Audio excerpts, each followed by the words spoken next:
Hello, learners. Welcome to Cypher School. This is Arun Kudyal, and we have all gathered here to understand the basic difference between arrays and array list. So, for understanding the basic difference and to know how the both are implemented into a Java code, let's quickly dive in and understand their differences and implementation. So, in order to understand the basic difference, I first will create a Java file. For all the learners who are interested in implementing side by side along with the video, I would request you to have a prerequisite that the Java should be installed into your computers and you should be using any kind of editor to write your Java code. So let's quickly dive in and let us understand how to actually code and implement the arrays and array list and how they have a basic difference between the both of them. So in order to do that, I'll first create a directory. Let us suppose I keep the name of the file as demo classes. Now, what I'll do, I'll redirect myself to the folder that I've recently created and create a Java file. Let us suppose the name of the Java file is demo.java. So as I see that it has already been created in my folder, so let's quickly code. So I have this editor. This editor is called VS Code. You can use any of your editor which you like. There is no prerequisite or any kind of restriction of using any kind of editor. I am very comfortable with VS Code, so I'll be using VS Code as an editor for myself. So here is a quick overview of Java. So you can even understand what Java is and how can you actually code using VS Code as well. So let's quickly dive in and understand what array and array list stands for. So for the learners who have not heard or learned about arrays or array lists, no need to worry. We'll quickly cover out what arrays and array lists do and what they actually implement for. So in order to first implement arrays, we should firstly talk about what arrays are. So in order to understand what arrays are, you should have a very basic understanding of what primitive data types are. So when we talk about any programming language like C, C++, or Java, there are basic primitive data types which are already being declared in the language. For example, if I talk about the programming languages Java, there are various primitive data types which are used in Java. So let's quickly talk about the basic data types in Java, then we'll move further. So the basic data types are, I'm creating a list over here of the data types. So we can quickly look. First is your int, that is stands for an integer value. Or we could do, first is your int. Let us suppose how we can declare it. Let us suppose, so int is nothing but your integer value, which saves the values of the integers or numbers. Similarly, we have string, and we can create any kind of string with the help of the primitive data type string. Similar, we have a primitive data type as character, where I can keep a 1-bit character. Similarly, we have booleans, where I can save the values as true or false. And so we have float, where I can keep float values, for example 0.18.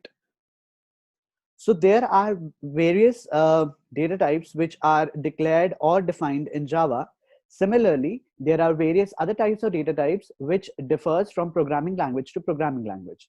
So if you talk about Python, or if you talk about programming language as C or C++, as the programming language changes, might or might not be a situation that the definition of the primitive data types also changes. For example, Python. So as we have a little understanding of what data types are, now we'll talk about what arrays stands for. So whenever we talk about arrays, now array is nothing but a collection of similar type of data type. Now when I talk about similar type of data type, for example, we should also look at into an example. Let us suppose I create a set of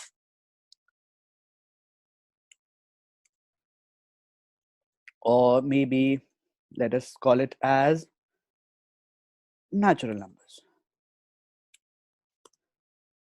And I say the natural numbers are 1, 2, 3, 4, and 5. Similarly, I call it as names, and I say it as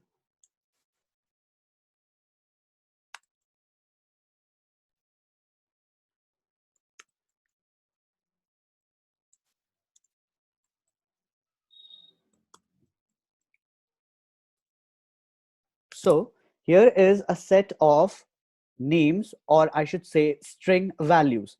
Similarly, if I say that I keep it as integers and 0.18, 0.20, 0.65, or let us say 9.2. So here is a collection of your floating type numbers.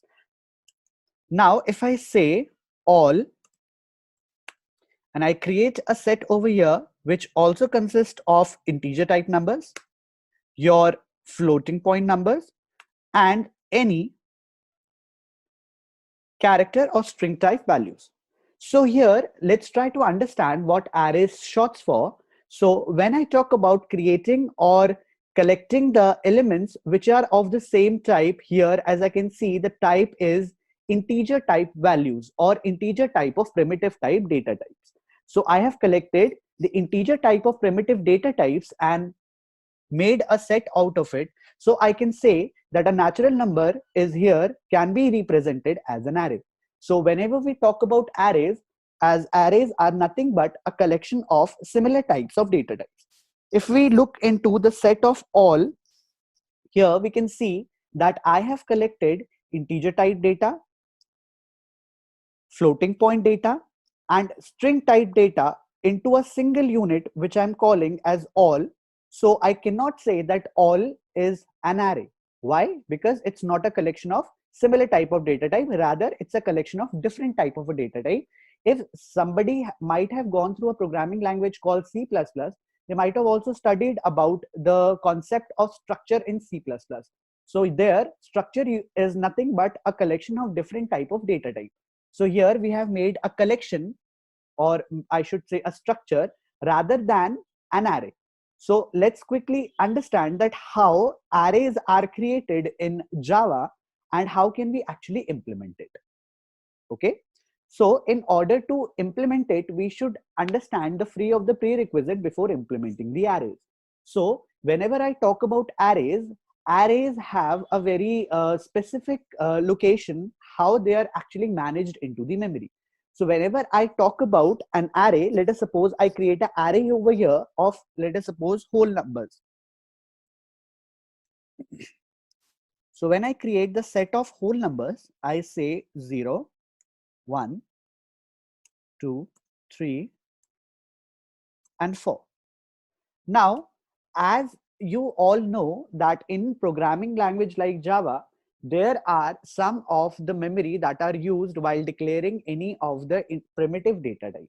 So if I write something like integer a is equals to 4 in Java, so what basically happens in the memory, that a 4 bytes of the block is reserved for the data type A. So the memory that is occupied in the memory is 4 bytes. Similarly, if I talk about any character value, that character value stores its memory of 1 byte. So this is how the memory basically works in back of Java whenever we write the code and it's get compiled. After compiling the code, the basic memory has been allocated to various variables, and similarly they are kept in the memory safe while running out the code. Now, if I talk about an array, as I already know that an array is nothing but a collection of similar data types. Now, let us suppose I create a set called whole numbers having values as 0, 1, 2, 3, and 4. So let us suppose if I talk about their memory indexes, the memory indexes will as be follows. Let us suppose if I talk about, supposedly my memory element 0 is stored at a memory location of 100. And I know for every integer to be having allocated memory, it occupies 4 bytes. That means the element 0 in the collection of a whole number will contain 4 bytes, and it is starting with the memory allocation of 100. So if I say that what will be the memory address of the element 1 in the set of whole numbers will be 104. Why? Because element 0 in the collection of a whole number has taken 4 bytes of space, and the next element in the array will be just adjacent to the element previous to that, containing 4 bytes of storage in the memory. Similarly, if I talk about that the element 2 will contain the memory address of 108, and so on. So we have understood that how arrays are actually implemented in the memory. That means each and every element is contiguous to each other. That means each of the elements in the array will be stored in the contiguous memory one after the other. Similarly, if I talk about their indexes while coding, so indexes will be as follows. The index of 0 will be 0. The index of 1 will be 1. The index of 2 will be 2, and so on and so forth. If I say that my elements have changed to 10, 100, 200, 300, and 400, still the index in while coding or while understanding and coding the implementation of an array, the indexes will be as follows, that in the set of this array, the first element will always contain the position as or index as 0, while the second element contain the index as 1, the element 2 contains the index, the element 3 contains the index of 2, so on and so forth. So now quickly now understand how can I actually create an array in a Java file. So let's quickly understand, while coding, you should always have a prerequisite that you should be able to code in Java. So I'll be not talking too much about the syntax because I think that the syntax might be very clear to each and every learner here. So I'll be quickly coding and making you understand how we can actually implement an array. So in order to do that, we should always understand the pillars of OOPS, that is object-oriented programming concepts. So I know that my Java is completely object-oriented programming, so it always starts with a class. So I create a class over here called demo. Now I do not need another class, so I'll keep my main method in this class only. So I say public static void main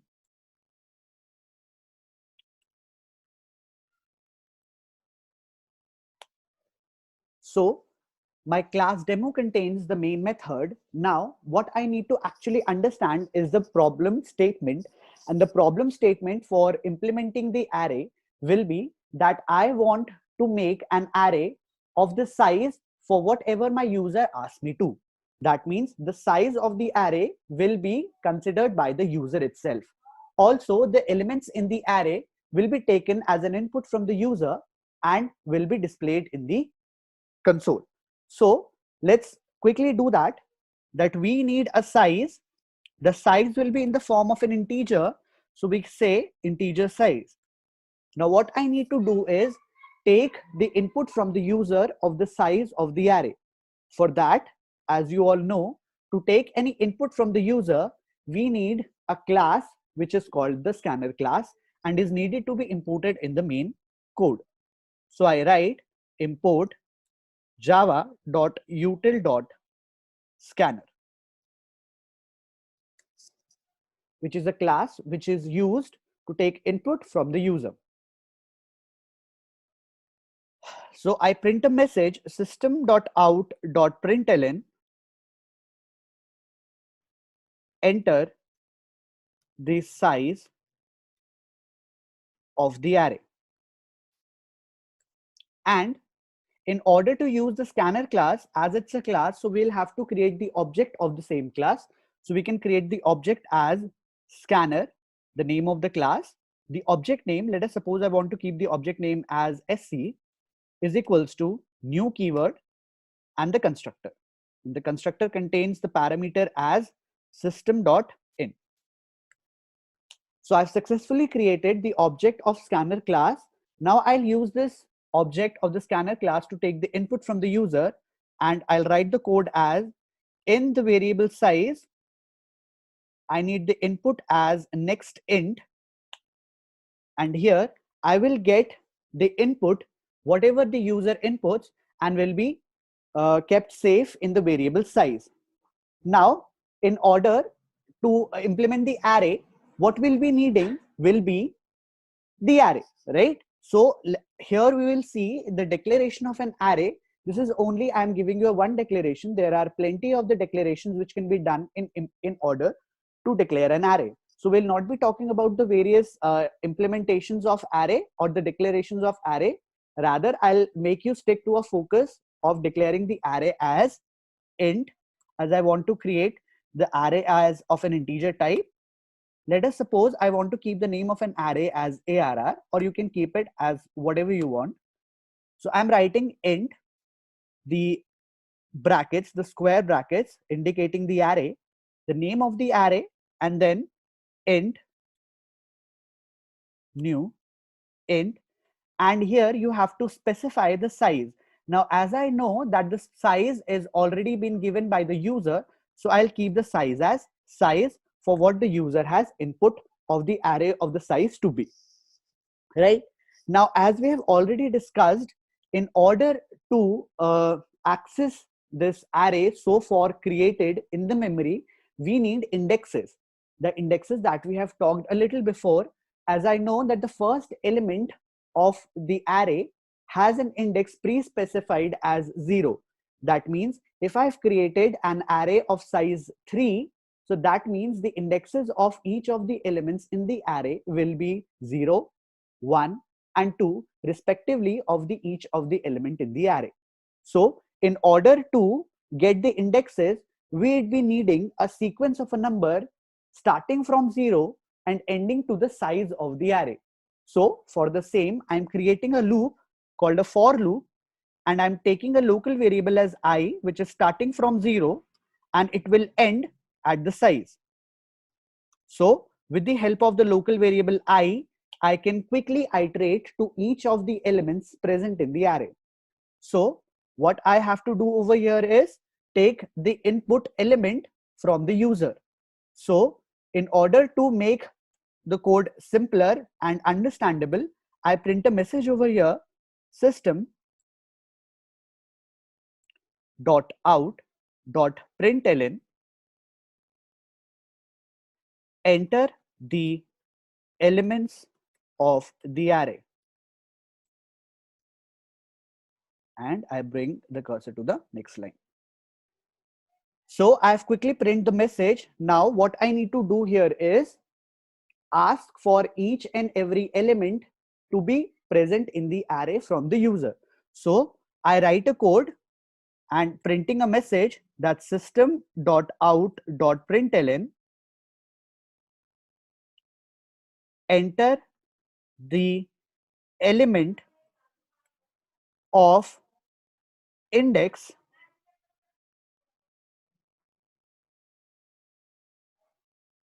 the index is I, and I say it like this. And for every element iterating at the local variable I will be stored in the array like this.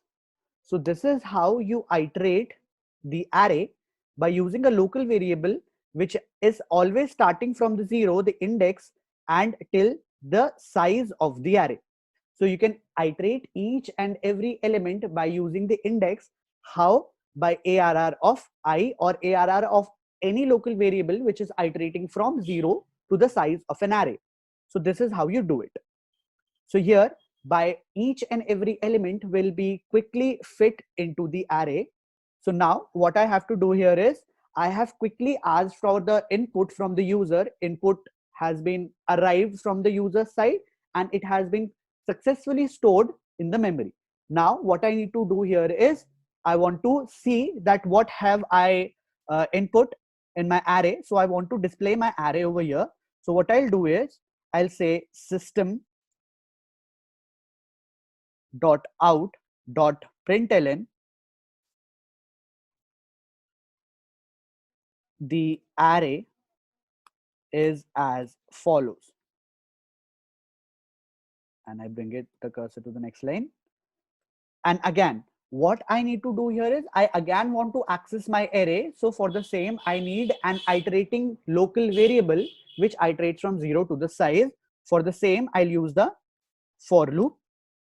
I is the local variable starting from 0, ending at the size of the array and incrementing 1 at a time. And what I'll do here is system dot out dot println the element at index, and the index is at the variable local variable I. So I print it here and continue the message as the element at index I is, and will print the array iterating at the index I. So we have successfully coded a code where I'm implementing an array which is declared over here, implementing an array of the size which will be given by the user, asking for the input from the user and printing the elements which the user has inserted in the array. So let's try to run this code and see if it works properly or not. So here my code has started and it says enter the size of the array. So I put the size as 5. So it asks me enter the element of index 0. So 10, 20, 30, 40 and 50. And it shows me the output as the array is as follows. The element at index 0 is 10, index 1 20, index 2 30, index 3 40 and index 4 50.